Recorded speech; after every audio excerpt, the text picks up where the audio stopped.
The cardboard box on my kitchen table wasn't there when I left for my security shift 12 hours ago. Now it sat under the harsh fluorescent light like a tumor, demanding attention I didn't want to give it.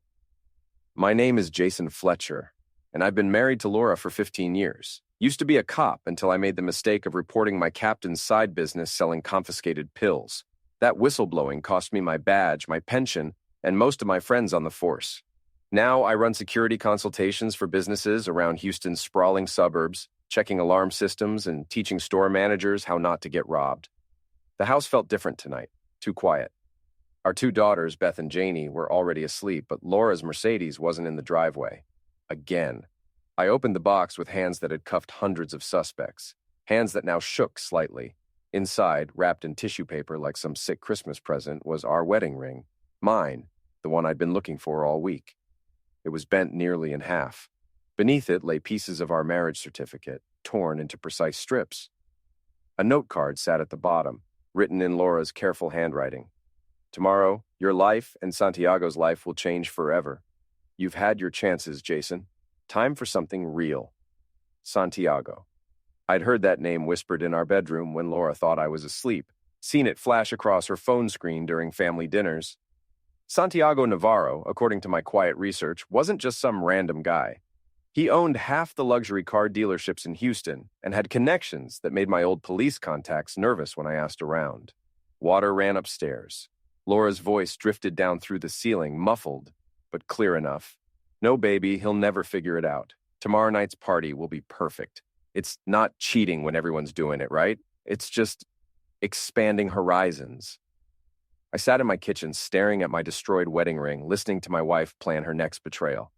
The box had been a declaration of war. Fine. I'd been a cop for 12 years before politics destroyed that career. I knew how to investigate. I knew how to plan. And I knew how to win. The first thing I did was check Laura's purse, left carelessly on the counter. Between her credit cards and makeup, I found a thick envelope of cash, $100 bills, more money than she made in a month at the dealership. Behind that, an invitation printed on expensive cardstock.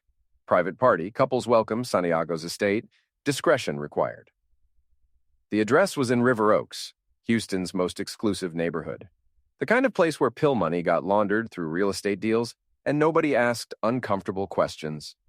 I photographed everything with my phone, then put it all back exactly as I'd found it. Laura's shower was still running upstairs. She always took long showers after her late work meetings. My security consulting business had taught me patience. You don't catch thieves by rushing. You watch, you plan, and you strike when they're most vulnerable. Laura and Santiago had just made their first mistake. They'd underestimated me. I spent the rest of the night in my home office using databases I still had access to from my police days.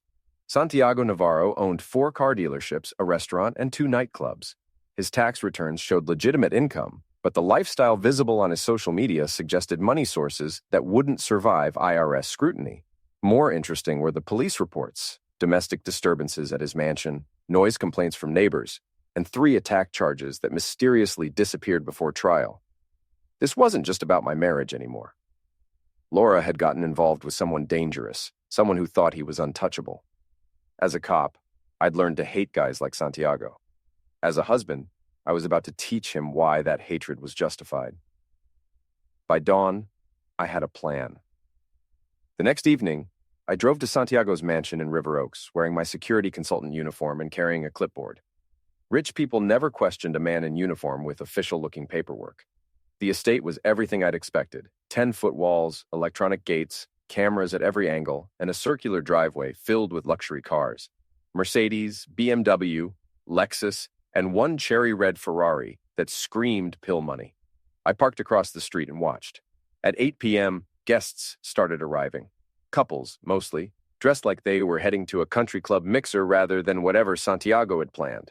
I recognized several faces from Houston society pages: a city councilman's wife, a prominent lawyer, the owner of a high-end restaurant chain. Laura's Mercedes pulled up at 8:30. She stepped out wearing a black dress I'd never seen before, something that probably cost more than our mortgage payment. Santiago met her at the door, kissing her cheek while his hand lingered on her lower back. The familiarity between them made my stomach clench. I waited until 9 p.m., then walked to the front gate carrying my clipboard and wearing my most official expression, Evening, I told the security guard, a thick-necked guy who looked like he bench-pressed small cars for fun. Jason Fletcher, Apex Security Systems, got a call about a possible breach in your perimeter sensors. Need to do a quick sweep. The guard looked confused. Nobody told me about any. Look, buddy, I interrupted, showing him a fake work order I'd printed that afternoon. Your boss is entertaining guests, right? You want to interrupt his party to ask about routine maintenance, or you want to let me do my job and disappear? He waved me through. The mansion's backyard was a wonderland of bad taste. Marble statues, a pool shaped like a dollar sign, and a gazebo where couples were engaged in activities that would make an adult movie star blush. The party wasn't just about cheating. It was about power, about rich people doing whatever they wanted, because they thought money made them untouchable. I found Laura and Santiago on a secluded patio, sharing a bottle of champagne that probably cost more than most people's car payments. They were laughing about something, her hand resting on his thigh like she'd done it 1,000 times before. The funny thing, Laura was saying, is that Jason still thinks I'm working late at the dealership. He's so clueless. 15 years of marriage, and he has no idea who I really am. Santiago leaned closer.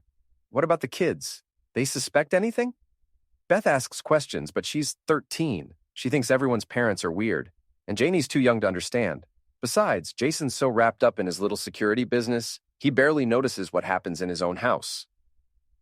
That's when Santiago looked up and saw me standing in the shadows, clipboard in hand, staring directly at them. For a moment, nobody moved. Then Santiago stood slowly, his expression shifting from surprise to calculation. He was younger than me, maybe 35, with the kind of artificial tan that came from expensive salons rather than honest work. His suit probably cost more than I made in a month. "Can I help you?" he asked, his voice carrying the subtle threat that rich men used when poor people inconvenienced them. "Routine security check," I replied, meeting his stare without flinching. "Making sure all your assets are properly protected." Laura had gone pale, recognizing my voice, but not quite believing I was actually standing there. Her mouth opened and closed like a fish drowning in air. "Everything looks secure to me," I continued, making notes on my fake clipboard. "Though you might want to check your locks. Sometimes people think they're safe, and then they discover someone's been watching them all along." I turned and walked away before Santiago could respond, but I felt his eyes on my back all the way to the gate. The security guard waved me through without a second glance, and I drove home with Laura's shocked expression burned into my memory. The war had officially begun. Laura came home at 3 a.m., reeking of expensive cologne and champagne. I pretended to be asleep when she slipped into bed, but every muscle in my body was coiled like a spring. She lay there for an hour, probably wondering if she'd really seen me at Santiago's mansion, or if guilt was making her hallucinate. The next morning, I was drinking coffee in the kitchen when she stumbled downstairs, still wearing last night's makeup like a badge of shame. "How was work?" I asked without looking up from my newspaper. "Fine," she mumbled, pouring coffee with hands that shook slightly. "Long meeting with clients, you know how it is?" "I do," I agreed. "Security work keeps me busy, too. Last night I had to check out a mansion in River Oaks. Beautiful place, though the owner seemed a little paranoid about privacy." Laura's coffee cup rattled against the counter. "River Oaks? Yeah, a guy named Santiago something. Lots of expensive cars, fancy parties. The kind of setup that makes you wonder where all that money really comes from." She left for work without another word, but I noticed she forgot her purse. The same purse that contained Santiago's party invitation and that suspicious envelope of cash. I spent the morning making phone calls to old contacts, police officers who still owed me favors from my whistleblowing days. Santiago Navarro, it turned out, was more interesting than his tax returns suggested. 3 different investigations had touched his businesses over the past 5 years: money laundering, pill trafficking, and human smuggling. But witnesses had a habit of changing their stories or disappearing entirely.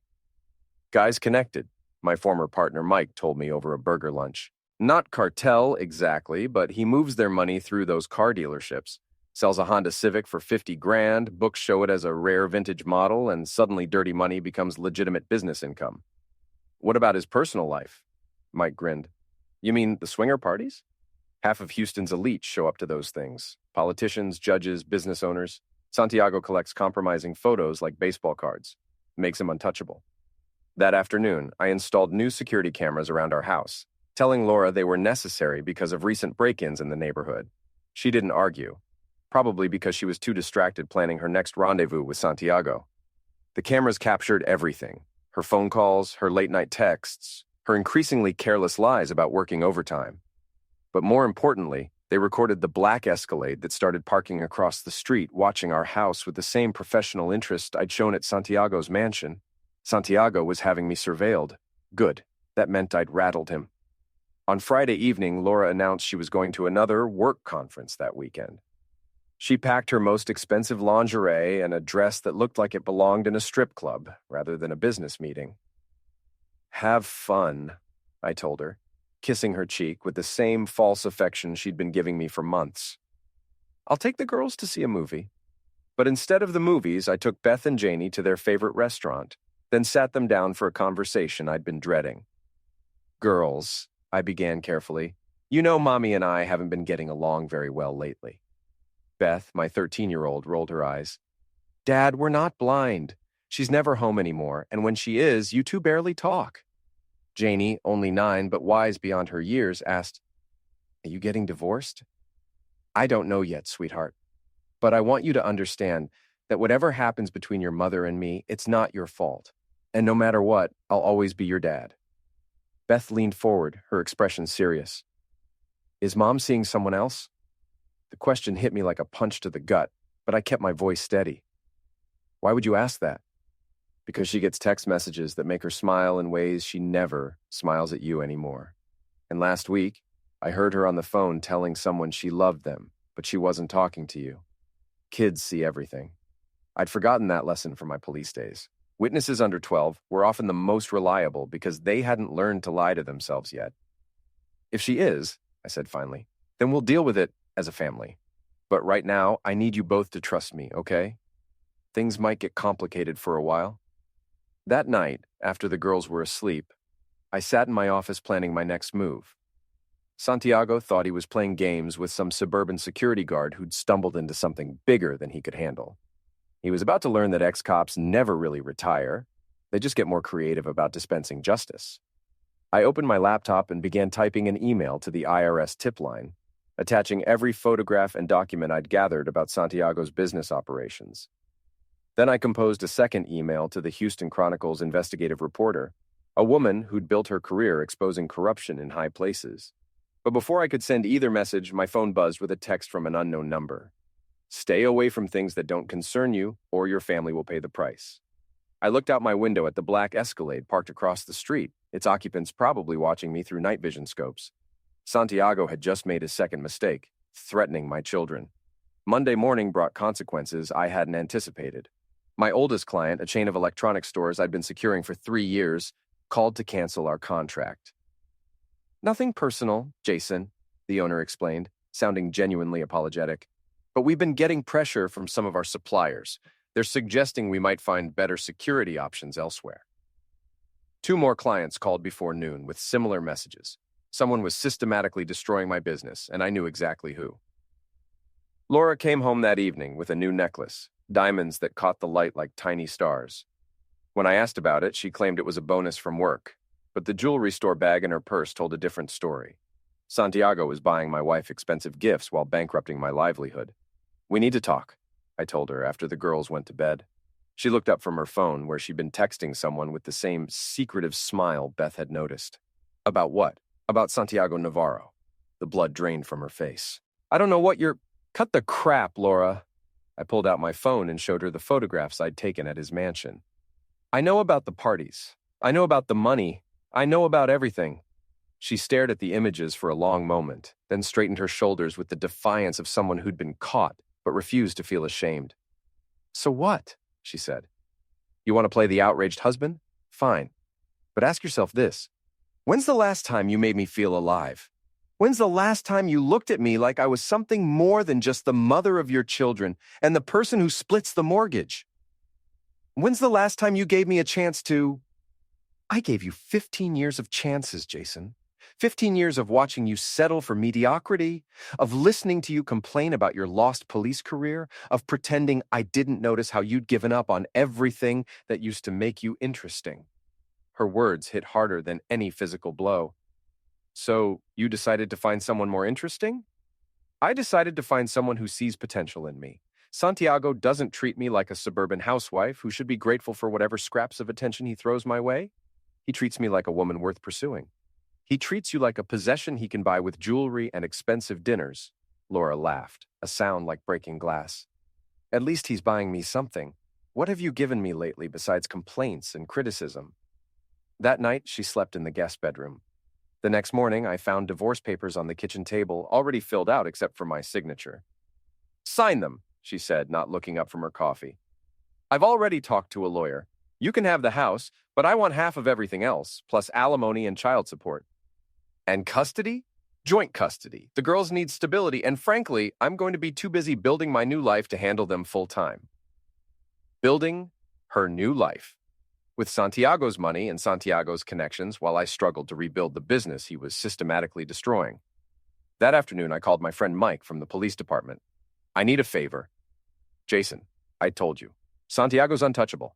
The guy's got half the department on his payroll. I'm not asking you to arrest him. I'm asking you to run surveillance on him, off the books, just for a few days. Mike was quiet for a long moment. What aren't you telling me? He's threatening my family, my kids. I need to know his patterns, his vulnerabilities. I need to know how to hurt him without ending up dead or in prison. Jesus, Jason, this isn't some domestic dispute anymore. If Santiago's involved, people could get seriously hurt. People are already getting hurt. My daughters are watching their mother destroy our family for some criminal who thinks money makes him untouchable. I'm not going to let that happen without a fight. Mike agreed to help, but his reluctance was obvious. He'd seen what happened to cops who crossed the wrong people in Houston. Careers ended, families got threatened, and sometimes people just disappeared. But I was past caring about consequences. Laura wanted a war. Fine. Santiago wanted to play games with my livelihood and my family? Perfect. I'd been a cop for 12 years, and I'd learned something important about criminals. They were only dangerous until someone more dangerous decided to stop them. The black Escalade was still parked across the street when I got home, but now I waved at it like greeting an old friend. Let Santiago's men watch me. Let them report back that Jason Fletcher wasn't running scared, because tomorrow I was going to start running toward the fight instead of away from it. Mike's surveillance paid off faster than expected. Santiago had patterns, routines that made him predictable despite all his security precautions. Every Tuesday, he personally visited each of his 4 dealerships, always in the same order, always driving alone in his cherry red Ferrari. Every Thursday, he met with his accountant at a coffee shop downtown, sitting at the same corner table where he could watch the street. And every Friday night, he hosted poker games at his mansion for Houston's most corrupt businessmen and politicians. More importantly, Mike discovered that Santiago's empire wasn't as solid as it appeared. The DEA had been building a case against him for 2 years, waiting for the right moment to strike. 3 of his business partners had already been arrested in related investigations, and federal prosecutors were offering deals to anyone willing to testify about money laundering through the car dealerships. Guys living on borrowed time, Mike explained during our clandestine meeting at a diner outside the city. But he doesn't know it yet. Still acting like he's untouchable. What about Laura? She's not on anyone's radar yet. But if she's involved in the money side of things, that could change fast. Federal prosecutors love charging spouses as co-conspirators. That possibility should have worried me more than it did. Instead, I felt a cold satisfaction imagining Laura in an orange jumpsuit, finally facing consequences for her choices. But my moment of vindictive pleasure was interrupted by a phone call that changed everything. Mr. Fletcher? The voice was young, scared. This is Beth's school counselor. There's been an incident. I drove to the middle school with my heart pounding, imagining every possible disaster. But when I arrived, I found Beth sitting in the principal's office with a split lip and grass stains on her uniform. She got into a fight, the principal explained. 3 older boys were saying things about her mother, and Beth, well, she defended her family. What kind of things? Beth looked up at me with eyes that held too much adult pain for a 13-year-old. They said Mom was a slut who sleeps with criminals for money. They said everyone in school knows about it because their parents have been talking. The gossip had reached the schools. Laura's affair wasn't just destroying our marriage. It was humiliating our children, making them targets for every cruel kid who'd overheard their parents' whispered conversations about the Fletcher family scandal. I'm proud of you for defending your mother, I told Beth as we drove home. But fighting won't solve this problem. Then what will? I looked at my daughter in the rearview mirror, seeing Laura's stubborn chin and my own determination in her expression. Sometimes adults make mistakes that hurt everyone around them. When that happens, other adults have to step in and fix things. Are you going to fix this, Dad? Yes, I promised. I'm going to fix everything. That evening, I sat Laura down and told her about Beth's fight, about the school gossip, about how her choices were affecting our children's lives. It's a small town, she said dismissively. People talk. It'll blow over. It won't blow over, Laura. It'll get worse.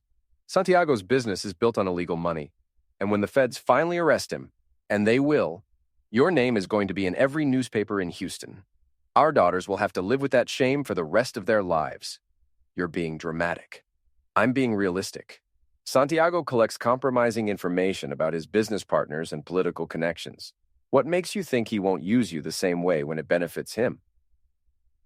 For the first time since this whole mess began, Laura looked uncertain. Santiago wouldn't do that. He cares about me. Santiago cares about Santiago. You're just another asset he can exploit when necessary. But even as doubt flickered in her eyes, Laura's phone buzzed with a text message. She smiled when she read it, the same secretive, satisfied smile that had become so familiar, and I knew I'd lost her again. I'm going out, she announced, already heading upstairs to change clothes. Laura, we're not finished talking. Yes, we are. I'm done listening to you try to poison me against the first person who's made me happy in years. She left an hour later wearing another new dress and enough perfume to choke a horse. The black Escalade followed her, which meant Santiago's security team was still watching our house, still treating my family like potential threats. I tucked the girls into bed, then sat in my office making the hardest decision of my life. I could keep playing defense, trying to protect what remained of my marriage and my family's reputation. Or I could go on offense, accepting that my marriage was over, but ensuring that Santiago paid a price for destroying it.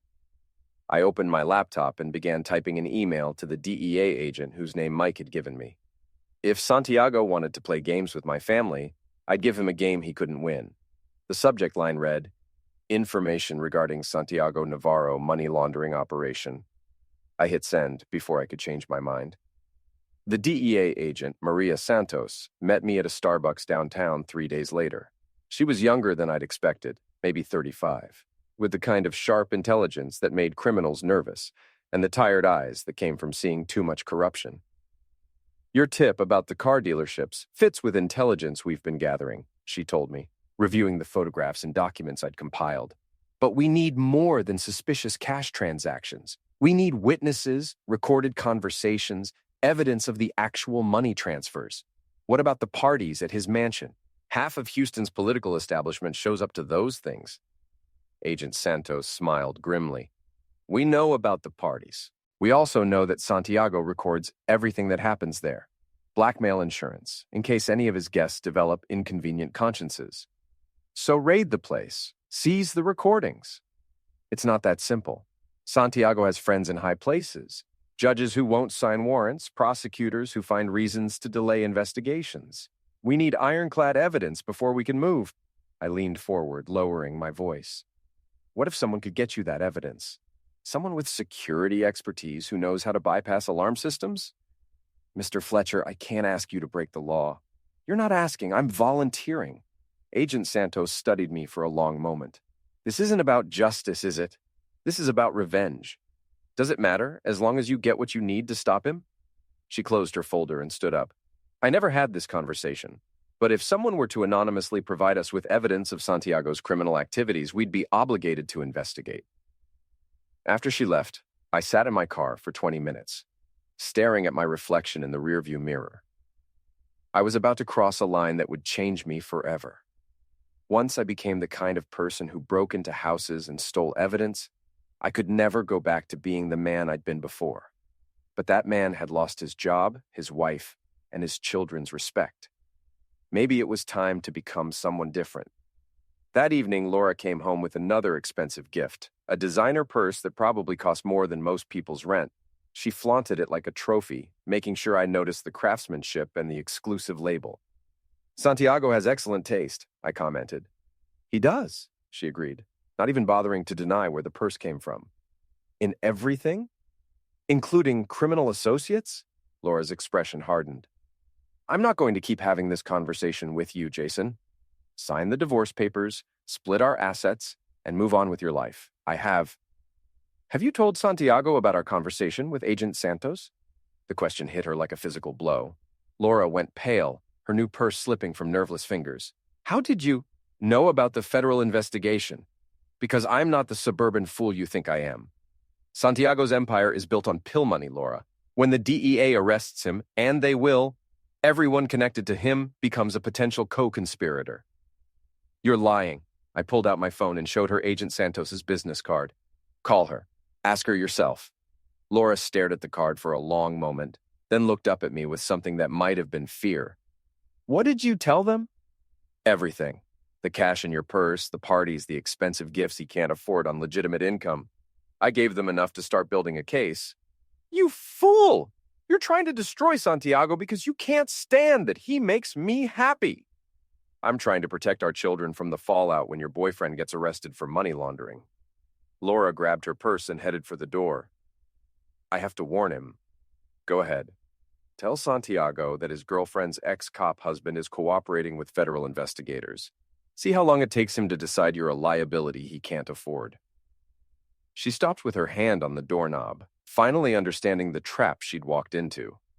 Santiago might love her, or think he did, but men like him didn't stay out of prison by trusting people. If Laura became a threat to his operation, she'd disappear as quickly as any other problem he needed to solve. He wouldn't hurt me, she said, but her voice lacked conviction. Maybe not. But are you willing to bet your life on it? More importantly, are you willing to bet our daughters' lives? Laura left without answering, but I could see the doubt in her eyes. For the first time since this mess began, she was starting to understand that actions had consequences, and that Santiago's world was more dangerous than she'd realized. I spent the rest of the evening planning my break-in at Santiago's mansion, studying the security footage I'd recorded during my fake inspection visit. The house had cameras, motion sensors, and armed guards, but every system had weaknesses. I just needed to find them. My phone buzzed with a text message from an unknown number. Your wife told me about your conversation with federal agents. That was a mistake. Santiago was no longer hiding behind intermediaries. The gloves were coming off. I texted back, "Bring it on." Santiago's response came at 3 a.m., the sound of breaking glass from our living room, followed by my security alarm's piercing wail. I grabbed the baseball bat I kept beside my bed and crept downstairs, expecting to find intruders ransacking our house. Instead, I found a brick on our coffee table, surrounded by shattered window glass, and a note wrapped in rubber bands. Stop interfering in things you don't understand. The message was clear. Santiago could reach us anytime he wanted. Our home wasn't safe anymore. I called the police, knowing they wouldn't do much about a simple vandalism case, but needing the incident documented for insurance purposes and future legal proceedings. Officer Martinez, a young cop who reminded me of myself 15 years ago, took photos and filed a report with professional efficiency. Any idea who might have done this? He asked. I have suspicions, but no proof. Domestic situation? I almost laughed at the understatement. You could say that. After Martinez left, I boarded up the broken window and sat in my kitchen, drinking coffee and watching the sunrise paint our suburban street in shades of gold and red. The black Escalade was gone, but I knew Santiago's men were still watching, probably from a different location. Laura came home at 7 a.m., still wearing last night's clothes and smelling like she'd bathed in Santiago's cologne. She stopped in the living room doorway, staring at the boarded window and broken glass I hadn't finished cleaning up. What happened here? Your boyfriend sent a message. She looked genuinely shocked. Santiago wouldn't do this. Wake up, Laura. This is who he really is. This is what you've brought into our children's lives. He was with me all night. He couldn't have. He doesn't do his own dirty work. He has people for that. Laura sank into a chair, finally seeing the reality she'd been refusing to acknowledge. I need to talk to him. No, you need to pack a bag and take the girls somewhere safe. My sister's house in Austin, maybe, or your parents' place in Dallas. I'm not running away. This isn't about running away. It's about protecting Beth and Janie from a situation that's about to get much worse. But Laura was already pulling out her phone, dialing Santiago's number with shaking fingers. I listened to her side of the conversation, watching her face cycle through confusion, hurt, and finally anger. "He says he didn't order anyone to break our window," she reported after hanging up. "He says you're probably lying about the whole thing to make him look bad." "And you believe him?" I don't know what to believe anymore. That afternoon, while Laura was at work and the girls were at school, I drove to Santiago's mansion for my second reconnaissance mission. This time, I came prepared with professional surveillance equipment, cameras, listening devices, and lock-picking tools I'd acquired during my security consulting career. The mansion looked different in daylight, less impressive, and more vulnerable. Rich people always made the same mistake. They assumed expensive security systems could replace common sense and constant vigilance. I parked 3 blocks away and approached through the neighbor's property, using landscaping and architectural features to avoid the security cameras I'd memorized during my previous visit. The mansion's east wall had a service entrance that was only covered by one camera, positioned too high to catch someone approaching from the correct angle. It took me 12 minutes to pick the lock and disable the alarm system. Longer than I'd hoped, but fast enough to avoid detection. Once inside, I moved through the house like a ghost, photographing documents, copying computer files, and planting listening devices in Santiago's office and bedroom. The evidence I found exceeded my wildest expectations. Santiago wasn't just laundering money through his car dealerships. He was running a full-scale criminal enterprise: pill trafficking, human smuggling, illegal weapons sales, and political corruption. His computer contained spreadsheets detailing payments to judges, prosecutors, and police officials. His safe held photographs of prominent Houston citizens in compromising positions, along with detailed blackmail files. Most damning of all, I found recordings of phone conversations where Santiago discussed eliminating potential witnesses and business rivals. The man my wife was sleeping with was responsible for at least 3 homicides, including a federal prosecutor who'd gotten too close to his operation. I copied everything onto encrypted flash drives, then planted my listening devices and prepared to leave. But as I reached the service door, I heard voices approaching from outside. Santiago and 2 other men speaking Spanish in urgent, angry tones. I was trapped.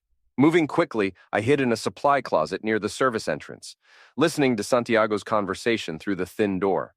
He was furious about something, alternating between Spanish and English as he berated his associates. "The DEA is asking questions about our car lot operations," he was saying. "Someone's been feeding them information." "What about the cop's wife?" one of his men asked. "She could be the leak. Laura doesn't know enough to hurt us, but her husband does. Jason Fletcher is the problem." "You want us to handle him?" There was a long pause before Santiago answered. "Not yet. First, we need to find out exactly what he knows and who he's talked to. Then we'll decide how permanent the solution needs to be." They moved deeper into the house, their voices fading as they discussed plans that would have given me nightmares if I'd still been capable of fear. Instead, I felt only cold determination. Santiago had just confirmed that he was willing to eliminate me to protect his criminal empire. I waited 20 minutes before leaving through the service door, moving carefully to avoid the security cameras and guard patrols. By the time I reached my car, I was sweating despite the cool weather, but I had everything I needed to destroy Santiago Navarro. That evening, I copied the evidence onto multiple flash drives and mailed them to Agent Santos, along with a detailed report of what I'd observed. Then I sat down with Beth and Janie for the most important conversation of their lives.